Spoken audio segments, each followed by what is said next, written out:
यशोदा खूब सेवा करवाते हैं ठाकुर जी से। ठाकुर जी खूब सेवा करते हैं दोनों की।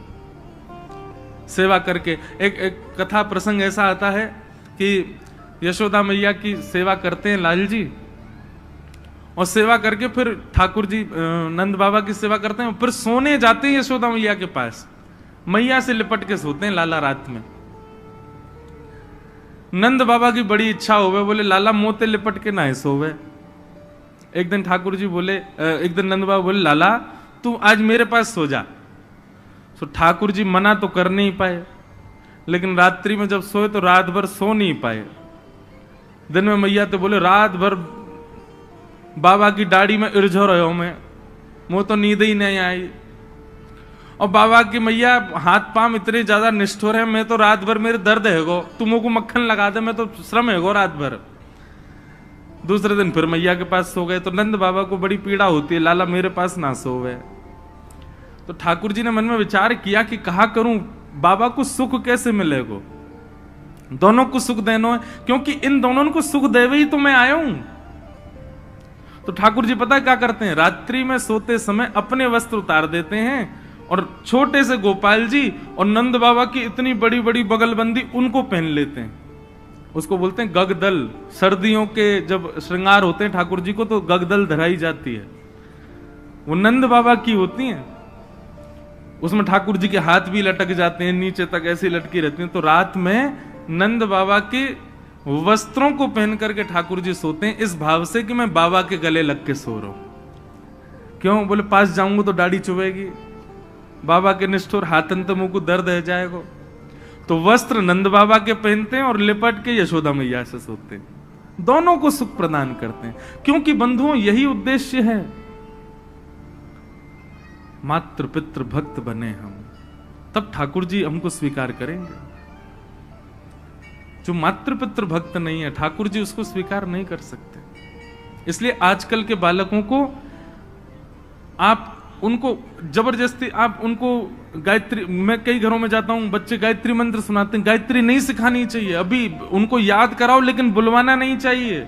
गायत्री के बड़े नियम है। ये नासिक में आप जिन जिन लोगों ने नासिक वाली कथा सुनी, ये हमारी जो वेशभूषा थी वहां पर बिना सिले हुए वस्त्र पहनना, नखों का छेदन नहीं करना आदि, ये सब भी नहीं करना, मौन रहना, त्रिकाल गंगा जी स्नान करना, ये इतने नियम किसके लिए थे? केवल और केवल गायत्री का जप करता था मैं, इसलिए इतने नियमों में रहना पड़ता है गायत्री पढ़ने वाले को, नहीं तो गायत्री उल्टी हो जाती है। गायत्री भैया सामान्य नहीं है, संपूर्ण गायत्री का ही विस्तार है श्रीमद् भागवत।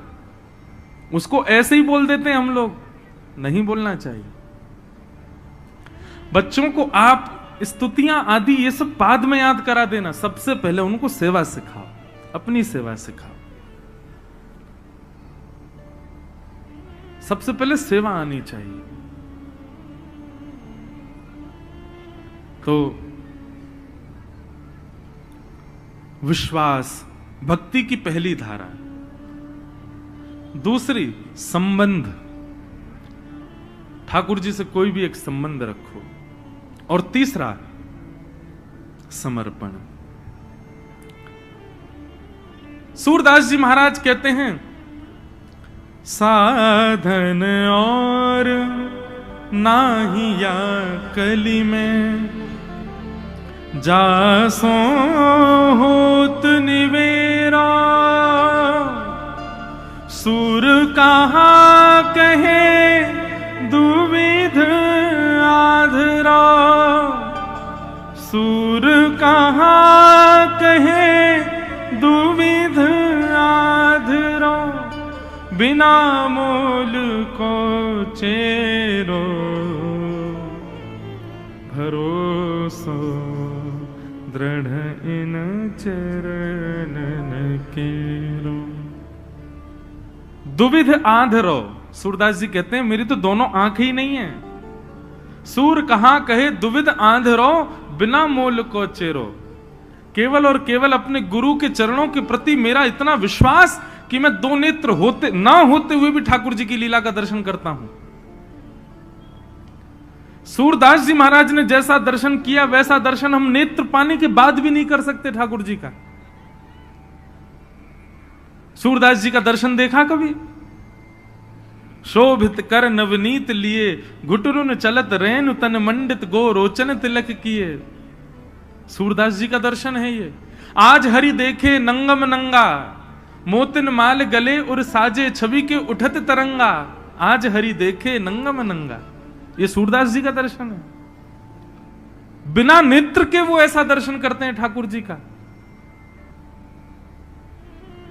हम नेत्र होने के बाद भी नहीं कर पाते, क्यों? साधन तो है, बाइक तो है आपके पास, लेकिन पेट्रोल नहीं है, कैसे जाओगे? बाइक तो है, गाड़ी तो है, लेकिन डीजल नहीं है उसमें, तो कैसे चलोगे? ऐसे ही भैया, नेत्र तो हैं, कान तो हैं, जीभ तो हैं, हाथ तो है, पैर तो है, 10 इंद्रियां तो हैं, लेकिन विश्वास रूपी,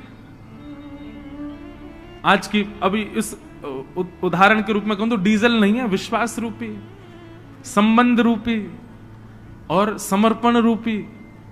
तो ये सब साधन होने के बाद भी ठाकुर जी दिख नहीं सकते। तो सबसे पहले विश्वास, भरोसा ठाकुर जी के प्रति,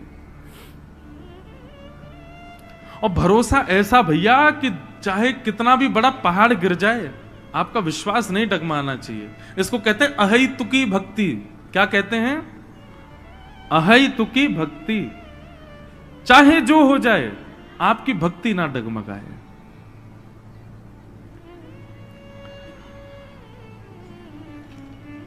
तो श्री गिरधर लाल जी की कृपा से ये कथा अब अपने विश्राम की ओर बढ़ रही है।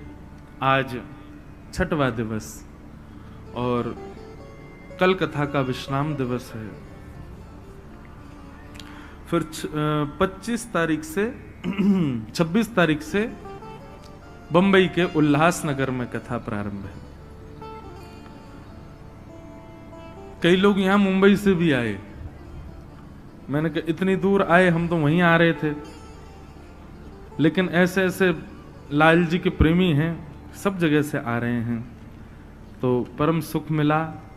अब आइए आज की कथा में प्रवेश करें। आज रास पंचाध्यायी और प्रेम स्वरूप की कथा है।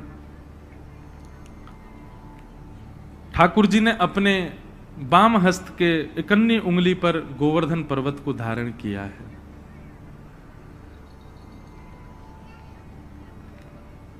जयदेव महाप्रभु कहते हैं, अभिनव जलधार सुंदर धृतमंदर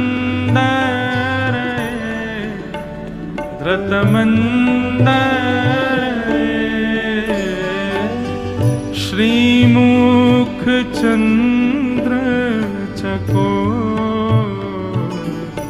जय जय देव हरे। श्रीमुख चंद्र चकोर जय जय देव हरे। श्री राधा मुख चंद्र चकोर जय जय देव हरे। श्री राधा मुख चंद्र चकोर जय जय देव हरे। ओ जय जय देव हरे। जय जय देव हरे। जयदेव महाप्रभु कहते हैं, अभिनव जलधर सुंदर धृत मंदर श्रीमुख चंद्र चकोर जय जय देव हरे। श्री गोवर्धन लीला जो है ना बंधुओं, बड़े रहस्यों को समेटी हुई है अपने अंदर। एक रहस्यात्मक कथा ऐसी है कि जब श्री गर्गाचार्य जी महाराज नामकरण संस्कार करने आए ठाकुर जी का, तो श्री गर्गाचार्य जी महाराज ने यशोदा मैया से कही कि मैया, आपको जो ये लाला है ना कन्हैया, ये नारायण समो गुण ही है, या में नारायण जैसे गुण हैं, तो कभी यदि कोई विशिष्ट कार्य करे तो आप ज्यादा चिंता मत करियो। जब गर्गाचार्य जी जाने लगे तो यशोदा मैया बोली, बाबा एक बात बता जाओ। बोले हाँ। बोले मेरो लाला कभी कछु ऐसे दिव्य कार्य करे और वास्तव में यदि मुंह को चिंता हो तो मैं कहा करूं, जैसे मेरे लाला को बल क्षीण ना हो। तो श्री गर्गाचार्य जी महाराज बता के गए, बोले मैया तुम्हारे यहां लाला के समान कुंडली एक कन्या की है ब्रज में, बिल्कुल ऐसी कुंडली है वाकी। बोले कौन की? बोले वृषभानु जी की लाली राधा रानी की। बंधु एक कथा बताएं, श्री किशोरी जी का जब प्रादुर्भाव हुआ तो किशोरी जी इतनी सुंदर, ऐसा रूप किशोरी जी का कि उनके प्रादुर्भाव होते ही देवता आकाश से पुष्प वर्षण करने लगे, सूर्य नृत्य करने लगे। क्यों? सूर्यवंश में प्रकट हुई श्री किशोरी जी हमारी, सूर्यवंश में उनका प्रादुर्भाव हुआ। लेकिन किशोरी जी के विषय में ऐसा भाव आता है कि वो हंसती हैं, वो देखती हैं, लेकिन कुछ मुख से स्वर नहीं निकलता, ये मुख बंद ही रहता है श्री जी का।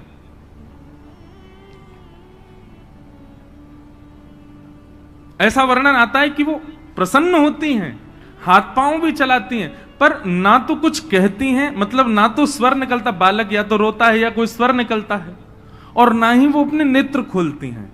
ये भी भाव है कि वो नेत्र नहीं खोलती हैं अपने, ऐसे ही रहती हैं। कीर्ति मैया गोद में खिला रही हैं, वृषभानु जी गोद में खिला रहे हैं, सब ब्रजवासी आनंदित है रहे हैं। एक बहुत सुंदर भाव है। हमने कल, हमसे बहुत दिन से बहुत सारे लोग कह रहे, बोले महाराज जी श्री जी का कोई भाव, श्री जी का कोई भाव। मैंने कि श्री जी को भाव ऐसे ही ना आवे, और जब श्री जी आ जाएं तो फिर कोई और आ ही ना पावे। अब आप सुनना चाह रहे हो श्री जी को, और आज होना है रुक्मणी विवाह। अब रुक्मणी कैसे आएंगी जब श्री जी आ गई?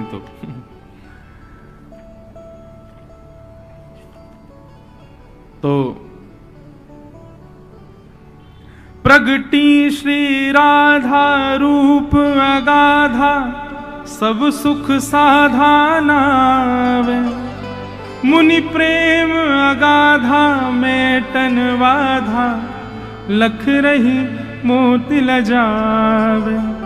ब्रज घर घर माई बटे बधाई, सब मिल मंगल गाई।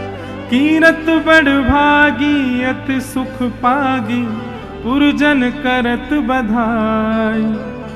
सुर नर मुनि हर से सुमन ही बर से, चढ़े विमान आवे। ऐसा वर्णन श्री जी के प्रादुर्भाव का किया गया है, ऐसा वर्णन तो ठाकुर जी के प्रकट का भी नहीं है। ठाकुर जी प्रकट भय तो बस इतना लिखो है कि ब्रजवासी सबरे नाच रहे हैं, गा रहे हैं, आनंद कर रहे हैं, पर श्री जी का प्रादुर्भाव हुआ तो तीनों लोकों में आनंद हो रहा था। सब देवता पधारे थे बरसाने में जब किशोरी जी का प्रागट्य हुआ है। सुर नर मुनि हर से सुमन ही बर से, चढ़े विमाना आए।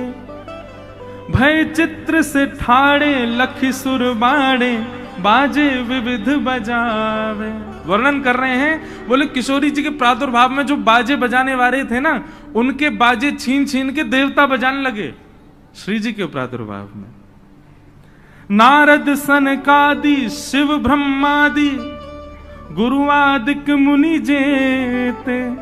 इंद्रादिक जे जहां सुर नर ते तहां, आए सजन सवेते। और अकेले नहीं आए देवता, अपने अपने प्रियजन परिजन और अपने परिवारों को ले लेकर के बरसाने में आए हैं। सब मिलकर जोरे करत निहोरे, जय जय भानु दुलारी। बोल वृषभानु दुलारी की। ये श्री जी के प्रादुर्भाव की बधाई है। एक ही बधाई में सब भाव बता रहे हैं कैसे हैं, तो बस सुन लो। सब मिलकर जोरे करत निहोरे, जय जय भानु दुलारी। जय कीरत सुकुमारी, जय हरि प्यारी, जय जय सुखदातारी। जय नित्य किशोरी प्रिय चित चोरी यह विनती सुन लीजिए। वर्णन करते हैं कि जब देवता आ गए बरसाने में और सब नाचने गाने लगे, तो वृषभानु जी के परिवारी जन और बरसाने के जो ब्रजवासी थे उनको जगह ही नहीं मिल रही आगे आने की। सब पीछे से गारी देने लगे देवताओं को, अरे भैया हमारे यहाँ लाली भैया, तुम काई को आ रहे हो यहाँ पे, चलो जाओ अपने अपने घरन को। तो ब्रह्मादि देवता शंकर जी आदि बोले भैया अब बरसाने के लोग हैं, ब्रजवासी हैं, ये कहो तो हम देवता देवता हम सब यहीं बांध देंगे, हमको ये ठाकुर जी को उखल में बांध सकें तो हमको बांध लेंगे, चलो यहाँ पे। तो सब जाते समय किशोरी जी से प्रार्थना कर रहे हैं, बहुत सुंदर भाव। जय नित्य किशोरी प्रिय चित चोरी यह विनती सुन लीजिए। 33 कोटि देवता हाथ जोड़ के प्रार्थना कर रहे हैं। ब्रजवास ही दीजे ब्रज रस पीजे चरण शरण गह लीजे। हे किशोरी जी, आप कृपा करके हमको ब्रजवास प्रदान करो, अपने चरणन की सेवा प्रदान करो। कर जोर मनाहूं यह वर पाऊं दंपति यश नित गाऊं। पद कमल सुत तोरा महुमुस मोरा मन नित जहां बसाऊं। एहि भांति सकल सुर स्तुति करके नित नित धाम पधारे। नंदादिक आए अति हर्षाए सब मिल कंठ लगाए। सब ही जन गावे सब ही बजावे सब ही दही ले ले भाजे। जब देवता चले गए उसके बाद ब्रजवासी आए और ब्रजवासी में किशोरी जी को देखवे सबसे आगे कौन खड़ा होगा बताओ? सबसे आगे खड़े हैं हमारे नंद बाबा, यशोदा मैया। अब कहीं कहीं बंधुओं ऐसा वर्णन आता है कि श्री जी जो हैं वो लालन से, हमारे लाल जी से 1 साल बड़ी हैं, 1 वर्ष बड़ी हैं। पर कहीं कहीं ऐसा वर्णन आवे कि दोनों समकाल ही हैं। ठाकुर जी को प्रादुर्भाव भयो, वाके कछु दिना बाद ही श्री जी को प्रादुर्भाव भयो। अब दोनों में सत्य कहा है ये तो सब संत जन जाने। वैसे भी जन्माष्टमी पहले आवे, राधाष्टमी बाद में आवे। तो या भाव से देखें तो ठाकुर जी राधाष्टमी के समय पर 1 महीना के हैं। तो वर्णन कर रहे हैं एक रसिक कि श्री जी को प्रादुर्भाव जैसे भयो तो नंद बाबा यशोदा आदि सब पधारे और जैसे ही भीतर पहुंचे तो श्री जी के रूप को देख करके सब बलैया ले ले करके महाराज कोई मोती चढ़ा रहा है, कोई सोना चढ़ा रहा है, कोई चांदी चढ़ा रहा है, कोई दिव्य दिव्य आभूषण से नजर उतार रहा है श्री जी की। लेकिन यशोदा मैया गोद में लाला को लेकर के पहुंची। श्री जी के रूप को देख करके, हमारी किशोरी जी के रूप लावण्य को देख करके यशोदा मैया इतनी आनंदित है गई, इतनी आनंदित है गई, मन में विचार करने लगी काय से नजर उतारूं। सो गोद में लाला को लेके लाला से ही नजर उतार दी श्री जी की। लाला से ही नजर उतार रही हैं। बोले जी बढ़िया कार्य आई, कारो कारो सो यही तो नजर उतार दूं किशोरी जी की।